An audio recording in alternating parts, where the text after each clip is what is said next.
How's it going, you guys? I'm going to come to you today and discuss a few topics with you. We're going to go into a little bit about the rewards of athletics after high school. We're going to touch on the overall revenue generated by universities and discuss one of the most controversial topics that kind of aroused through conversation since way back and up until now, which is paying college athletes. Well, first of all, if we're going to start about the rewards here, most of you are kind of somewhat familiar with the rewards that are offered to student athletes after high school, kind of on an intercollegiate level. The main one that most of you may be familiar with is the athletic scholarships. These are very beneficial to our student athletes that are pursuing to play at a collegiate level. The athletic scholarships cover majority of the fees and financial burdens that can come to come with attending college or a university. What the athletic scholarship is pretty much a grant that's awarded to student athletes on a collegiate level. It takes care of things like tuition. It takes care of room and board. It takes care of books. It takes care of other expenses that may come with the attendance at a university or college. The athletic scholarship is a huge reward for student athletes on the college level. It kind of lifts that financial burden from them being worried about, how they're going to pay for classes, how they're going to get through semesters. And also brings ease to the parents as well, knowing that these expenses are all covered through the scholarship.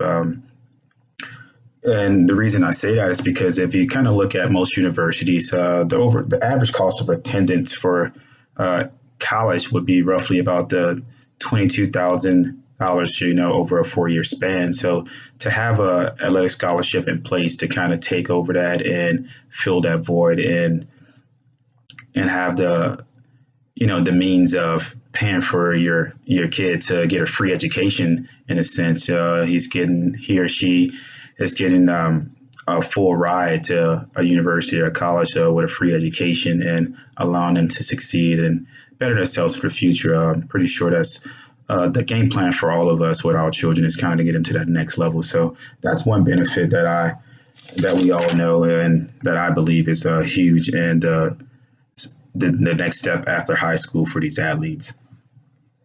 Um, Another one I like to touch on would be, in addition, would be kind of like the medical reward.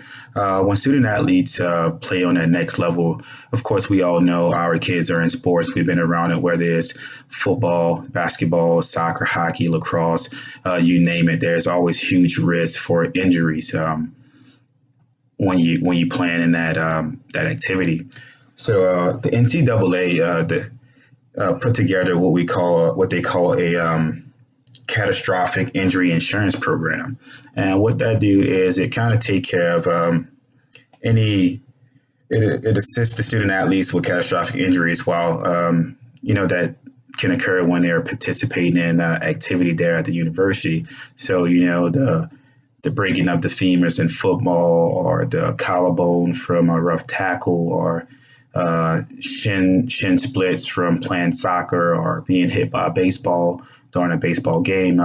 This can be catastrophic events that can kind of sideline your kid and kind of bring a burden to you as far as understanding how you're going to pay for these medical expenses, which we all know can get pretty expensive. Well, the NCAA kind of jumped on top of that and believe that they should hold responsibility in assisting these student athletes and making sure that they're fully covered for things of that matter. So I think that is one huge benefit there, just knowing that your kids are medically covered for any catastrophic injuries that they, potentially can't avoid or that can occur during play in one of the activities that they're involved in at that next level. Another one I like to speak on is one that the NCAA also administered for student athletes. It's called a Special Assistance Fund. This one is one that not that many people know about. It's pretty unique. And what it does is pretty much kind of help those students that are need-based students. So the one that they're seeing are struggling financially or need financial assistance. They kind of set up grants for those student athletes to help provide them with things like clothing, um, The money go towards clothing, shoes, trips back home, or not consistently, but 1 or 2 trips back home to kind of help out with getting them back home to seeing that family. Also provide them with the monies to uh, purchase school supplies or certain prescription medication that's not covered under a scholarship. Another one that I believe is a beneficial and a reward as well would be the student athlete tutoring programs.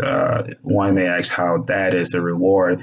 I think it's very beneficial because we know, well, most of you know, or most of you don't. Well, when an athlete is playing on a collegiate level, their time is pretty much all taken up by preparation for that sport and classes. So they don't have the time to take advantage of the on campus learning centers or tutoring programs because they're wake up, they're at practice, they're in school, in classes, and kind of trying to balance that off time with getting in and getting some assistance with learning is kind of hard for them. So most universities set up programs to allow them to come in and get that one-on-one tutoring session with professors at the university. Sometimes it's certified teaching assistants and also licensed tutors. So they give them the opportunity to sit down and get that one-on-one attention with them and help them better their studies, kind of elevate and move on from semester to semester and eventually graduate from that university. So that's one beneficial reward there.